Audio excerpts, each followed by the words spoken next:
แต่ลูกเจ้ามีจักคนสาวพรวิไล5 คน5 คนพ่อก็อยู่น้ำผัวนี่โอ้เรือชามนี่บ่ซีไปหากะซี หากิซีผู้ใหญ่แล้วน่ะเนาะใหญ่ เอา 12 ข่อยสิเอาสุดมาให้ทอดแต่ผู้ข่อยเห็นนี่แล้วผู้น้อยนี่ต้องจักปี ตอนนั้นแล้ว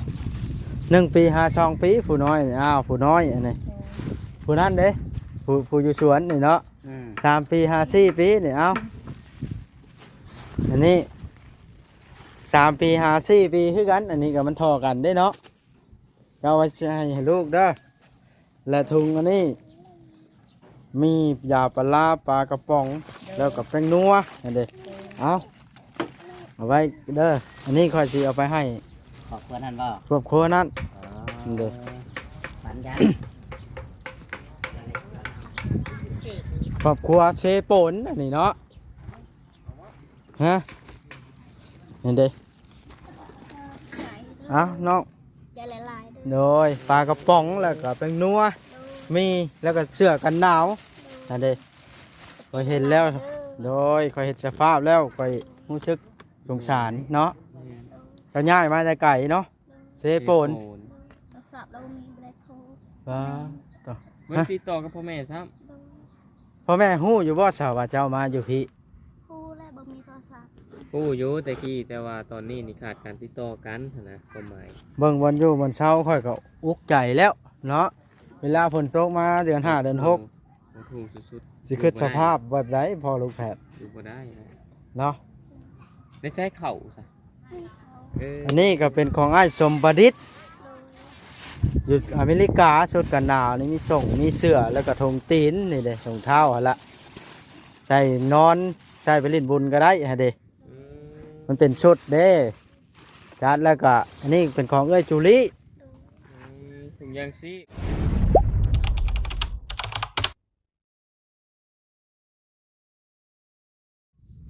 โดยพี่น้องเปิดภาพขึ้นกะมาฮอดเพื่อนเอื้อยของน้องร้อยบ่ายชาพรวิไลนี่เนาะเพื่อนมาขึ้นนะสบายดีชาพรวิไล สบายดีปะล่ะล่ะ โอ้ลูกเต้าป่ะนี่อืม ลูกเขามีตัวเล็กนะ เจ้าอันเลี้ยงผู้เดียว3 คนนี่ โดย4 คน สิในใช้ผู้หนึ่ง ผู้หนึงอยู่น้ำผัวใครว่าเพราะว่าไปลักกินข้าวคนอีกลูกเขาอยู่คนหนึง โอ้ พอมาถึงเมื่อยปลาลุงรู้ เพื่อนไผ่จะน้อยๆอะนะ อะไรหันเขาลงตังฮะเพื่อนแม่เราหันพุนเราเป็นคันเขาว่า ฮะ จุกทำนันเป็นคันแบบน้องคอยกันเป็นคัน เบิ่งก่อนไปเบิ่งแล้วกันเด้อข้อยเคยเห็นมาอยู่แบบนี้อันนี้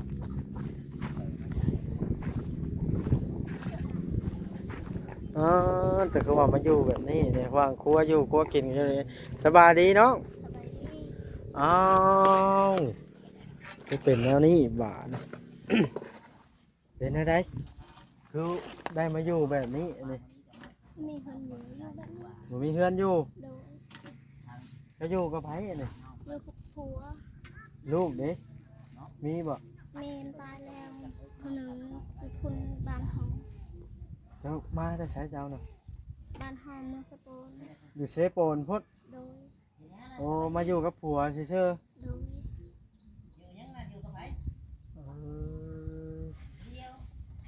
จ้าเห็นเนาะนี่มาอยู่นี่ได้จักเดือนจักปีแล้วนี่ 2 ปีไปแล้ว อยู่กับตู้มันนี่ได้ อันนี้2 ทิศ ได้2 ทิศ โดย เอ้าแต่เก่าอยู่ใช้จ้ะ นี่ อยู่นี่ โดยเพื่อน แล้วเป็นหยังคือออกมานอนอยู่นี่ พิดกันมันขันนี่พิดกันเฮานี่ พิษกันมันคัน โดย คันแบบไหน เราผัวเฮา คัน โดย คันแล้วพิษกัน โดย แบบได้คัน เฮาบ่ฮู้จัก เก่านี่บอก โดย อ้าวแล้วสิพิษกันเห็นยัง กัน พอยบอกเข้าใจงงพี่น้องต้องขออภัยนะเก่าเราบ่ได้นอนบ่ความหมายของคันนี่มันแบบไหน ให้ตา เจ้าก็บ่จักบ่ โอ้โหจะหาบ่ฮู้ภาษาลาว เจ้าบ่ฮู้ภาษาลาวปานใด โดย ให้กันเนาะบ่ หาย ฮะ หายแล้ว เป็นหยังจังให้กันเอ้า หายผิดหลายๆนอนแบบนี้ผิดนอนแบบนี้ผิดหาลูกท่า เฮ็ดหยังก็ผิดเฮ็ดหยังก็ผิด โดย เอ้าขอโทษเด้อน้องชื่อว่าจังไดนี่ น้องต้น น้องเติ้น โดย อายุจักปีน้องเติ้น สาวปลายสาวสาม ก็3ปี โดย ผัวเจ้าเด้จักปี สาวสี่ จัก4ปีผัวไปใช้ตอนนี่ เดินไปชวนเดอกcái bà à cái độc lực chưa ai lạiไปชวนเดอกà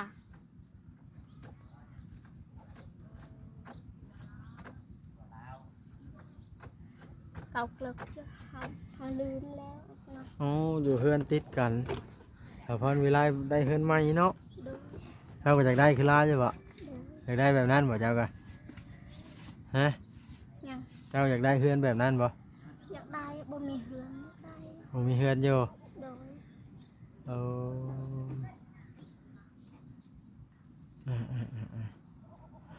มาอยู่นี่หาก็ได้2 ทิศเนาะ โดย บัดยามพลละย้ายขึ้นเฮือนใหญ่บ่ บ่ได้อันนี้นะ หรือสิอยู่นี่เลย โดย ไผจะอยู่เฮือนหลังใหญ่ในบ้านน่ะหึไผอยู่ แม่ พ่อแม่ผัวนะบ่ โดย มีจักคนอยู่เฮือนหลังใหญ่ 8 คน9 คน 8 คน9 คน โดย โอ้แสดงว่ามันผิดกันมันหลายคนเนาะ โดย โดยไปคล้องหยังจะนี่ ของเฮานี่นะ โอ้เครียด โดย ก็ไปคุดเครียดบ่ โดย อืมน้ำไหนจะใช้อยู่ใช้นี่ นี่นำ น้ ข้าวพร ำน้ำสั่งสาวพรวิไลนี่ โดย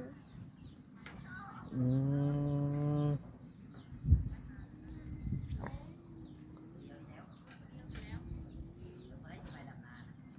เจ้าแต่งงานกับผัวจักปีแล้ว แต่งงานบอก อืม 2 ปีไปแล้ว 2 ปีปลายแล้ว โดย แล้วมาอยู่น้ำผัวเลย โดยแต่งมาได้เท่าไปได้แก่ อยู่ในฮอดเท่าฮอดแก่ โดย ทั้งมาอยู่น้ำผัวเลย โดย เป็นอะไรคือพบพ่อกันกับผัวคืออยู่ไกลกันแท้ บ่มีงาน ไปพบพ่อกันอยู่ใช้ทำอิฐนะ ยัง เจ้าไปพบพ่อกันกับผัวเราไปพบพ่อกันอยู่ใช้ พบบ่ อืม อยู่อยู่บ้านเฮาแหละ ผัวเจ้าเฮ็ดได้จังไปเห็นแต่ผัวเจ้าคืออยู่พี่ คือไกลกันแท้ ไก่ เฮ็ดได้จังเห็นกัน เฮ็ดงานวิก ไปเห็นงานวิก โดย อยู่ใช้น่ะ อยู่บ้านในบ้านเฮา แล้วผัวเจ้าน่ะไปเห็น โดย แล้วมักเจ้า โดย แล้วเอาเจ้ามาเลย โดย เจ้านี่ก็บ่เข้าใจภาษาอันลาวปานใดนี่เนาะ โดย ตามเบิ่งนี่ เป็นครู อืมเป็นได้คือบ่พาผัวอยู่เฮือนพ่อแม่อยู่พุ่นซะคือบ่พาผัวเจ้าน่ะอยู่พุ่นมาพี่มันทุกข์ยากแบบนี้นะแล้วบ่เข้าใจบ่ โดย เจ้าคือบ่พาผัวเมื่ออยู่บ้านแม่เจ้าอยู่เทโปน บ่ได้ เป็นไง ได้ไปแล้ว มันทุกข์ยากบ่อยู่พุ่นกะ โดยเนี่ยคือกัน ไอ้น้องแท้ๆเจ้ามีจักคน น้องแท้ๆบอก4 คนตายคนหนึง ไอ้น้องแท้ๆเจ้าอยู่เทโปนได้ โดย โอ้ 4 คน อืมหนุ่มเซโปนได้นี่หนุ่มเซโปน สบายดี สบายดี ลุงเซโปนได้ไส นี่เด้สาวเซโปน แม่นบ่ แม่นแหละ มาแต่เซโปน โดย เป็นจะได้ล่ะคือได้มาเซอยู่ อยู่กับผัว มาอยู่น้ำผัวบ่ โดย โอ้ มาอยู่กับเบิ่งเอาเฮือนชานเพิ่นบาทนะ จะได้คือมาอยู่แบบนี้บ่ โดยอยู่นี่บ่มีเงินอยู่ เนาะหมูมีเฮือนอยู่มาอยู่แบบนี้แหละว่าซั่น ฝากเป็นเนาะ เป็นแท้พี่น้องเอ้ยนี่แหละเ ดี๋ยวชานก็ได้โอ้เดี๋ยวสิเลาะรีวิวก่อนเดี๋ยวสิกลับมาถามเบิ่ง แม่น โอ้ เฮือนชานของน้องอันน้องหยังก็เจ้าลืมแล้วกินนี่ ลืมบอกเซาต้น น้องเติ้น โดย น้องเติ้ล มาเจ้าบ่นี่น้องเติ้น มา คือพี่แท้ มีตัวหนึงนี่มา น้องเติ้ล จอย มาอยู่น้ำผัวจักปีแล้ว 2 ปี นี่ไม่แน่2 ปี โดย ตะกี้อยู่นี่เลยบ่ตะกี้ก็ได้2 ปีนะระหว่างอยู่2 ปีนะอยู่นี่บ่ นี่บอเลยวันนี้ โอ้ แล้วเราพิดกัน ผิดกันบ่ โดย ไปลงมานี่ ตรงนี้ อืม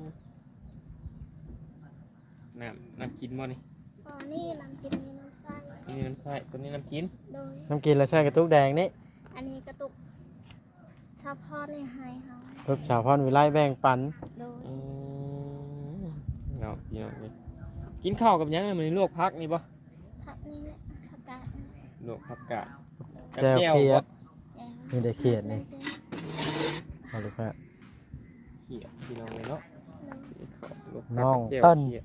อายุ23 ปีหนีมาอยู่น้ำผัวแล้วผัวมันพาอยู่แบบนี้เนาะ โดย เจ้าคือบ่ชวนผัวเมื่ออยู่อันเชโปนเนาะ โดย โดยเฮาว่า บ่มื้อบ่ เมื่อบ่มีเงินมือ แบบว่าที่ดินเจ้าอยู่เชโปนน้ำแม่พ่อเจ้าอยู่พุ่นน่ะมีบ่ บ่มี บ่มี บ่มีคือกัน เจ้าก็เลยหนีตามผัวมาอยู่พี่ อันนี้บ่มีมีเพื่อนพ่อแม่ เราบ่ได้เข้าใจภาษาลาวได้พอลูกแพทย์ได้ นี่เข้าใจกันไหม มันก็เลยสัมภาษณ์ยากเนาะโอ้โดย มีลูกมีเต้าน้ำกันกับผัวจะคนลูกจะคนล่ะ 2 คนมีท้องมี ท้องบ่ตอนนี้ ท้อง จักเดือนละ 4 เดือนไป 4 เดือนปลาย โดย ผู้หนึ่งเด้ซะ คนหนึงตาย อ้าวเสียใจน้ำซะนะเนาะนางท้องมาอยู่พากันอยู่ใน ค นี่ นหนึ ล่ะ งอยู่เฮือนแม่เฒ่าอยู่บ้านเฮา อีกผู้หนึ่งนะ โดย อ๋อ 3 คน แล้วผัวไปใช้ซะตอนนี้ อยู่ลืมแล้วไปหาหยัง ลืมแล้ว ลืมแล้ว บ่ฮู้ว่าผัวไปหาหยังหาอยู่หากินเนาะ โดย แต่ละมื้อ หากินนี่กินเขียดนี่ หากินเครียด โดย นี่แหละพี่น้องเป็นวิถีชีวิตของชนบทชนเผ่าชนเนาะพี่น้องเลยแต่บ่มีเงินมีคำที่ว่าจะสั่งเรียนในซ่านนั่นแหละแต่ละมื้อก็พอจะได้เลี้ยงชีพพี่น้องเลยเนาะแล้วข้าวน้ำจำป่าได้ใส่เฮ็ดจะได้นี่เฮ็ดให้เฮ็ดหน้าอยู่บ่ เห็ดนาบริลาย หน้าบ่ได้หลายได้จักสอบเลย สอบปันได้เลยก็แบ่งกันเนาะ5 สอบนะ5 สอบนะ คนละหาสอบ โดย ได้ซาวปั่นกันเดี๋ยวคนละหาสอบเออ อันนี้ของแม่ย่าเขายืมและนี่ของสีนี่ ทางซีน่ะเป็นของแม่ย่า โดย ยืม ยืม บ่ได้มีหยังเนาะเจ้า โดย พี่น้องเสื้อผ้าหน้าแพรก็ได้ เสื้อผ้าหน้าแพรได้สามีพอได้ใส่อยู่บ่ นี่แม่สาวพรนี่แหละ เฉพาะเอาให้ โดย มีแต่หมู่เอาให้ โดย พี่น้องเลยน้องเติ้นเคยมีผู้ใหญ่เคยช่วยอยู่บ่ ไม่ได้เคยสวย นี่ว่าเพิ่นมีของเล็กๆน้อยๆให้พี่น้องเลยเนาะแต่ยังบ่ได้มีไผมาสัมภาษณ์บ่เมาลาวบ่เมาลาวไปสัมภาษณ์บ่ยังบ่มีเนาะ โดย กับปูพี่น้องเฮ็ดจะได้กินนี่ หุย ว่าจะเฮ็ดจะได้กินนี่ ขัว ขัวเอา โดย ขัวกับปูพี่น้องเลยเนาะชีวิตพี่น้องเลยเนาะจะสิว่าจังใดล่ะ มืดหลายหนาวแหละลมพัดเลยเลย หนาวลมพัดได้เลย โดย กลางค่ำกลางคืนนี่ก็หนาวเลยเนาะ โดย ผ้าใบมันสิอยู่ได้ซำได้พี่น้องไอ้มงเฮือนก็ได้เป็นได้ได้คือว่าผิดกับการปลูกกับหญ้าผิด ขัน เพียง แหละ ผิดกันเนาะเอาอย่าบ่เป็นหยังบ่เล่าก็อย่าจักหน่อยเจ้าสิผิดกัน โดย พี่น้องเอ้ยแต่อีตนเนาะชีวิต เป็นได้ชีวิตของน้องเพิ่น ไก่ตนมาบดเลยต้นรอแล้วก็ได้หมอพอได้ยังนะมาให้น้องเพิ่นมานะ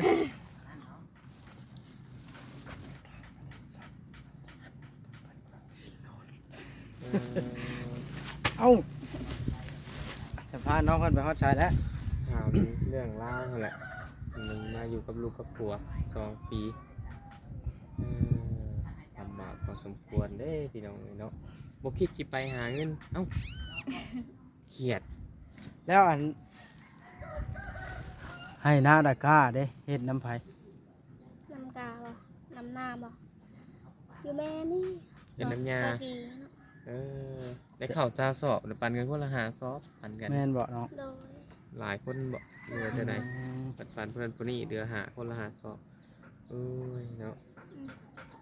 แล้วบ่คือจิไปหาเงินเฮ็ดเวียกเฮ็ดงานอยู่บนอื่นบ่ไปอยู่บ่ ไปแหละตะกี้ไปเฮ็ดงานอยู่บ้านนี่แหละบ้านอะไรนั่นแหละเฮ็ดงานวิก งานไม่บิ๊ก โดย โอ้ต้นไม่บิ๊กต้นโยคะพี่น้องเอ้ย ไปแบกไม้นะบ่ ยัง แบกไม้บ่เจ้าก็แบกบ่ เรา ยอ บ่ได้ ไม้ เข้า หั่นนะ เรา ยอไม้หั่นนะ เราบ่ได้เข้าใจ เจ้าก็ยอบ่ยอไม้หั่นนะ โดย เออ แต่ละมื้อชีวิตประจำวันนี่หาเงินแบบใดมาใช้นี่ 10,000กีบ นั่นแหละจังว่า10,000กีบไปแล้วหามาได้ไส มาเฮ็ดนี่ เขียดขายบ่โอ้หาเขียดขายบ่บ่ หาเครียดไปขายเพราะตาเพราะแค่ตั้งชั่วร้ายแฮง บ่แม่น เหยียบ ก็ถอยมาบัดพอดีเหยียบตีนมาน้อยพี่น้องเลย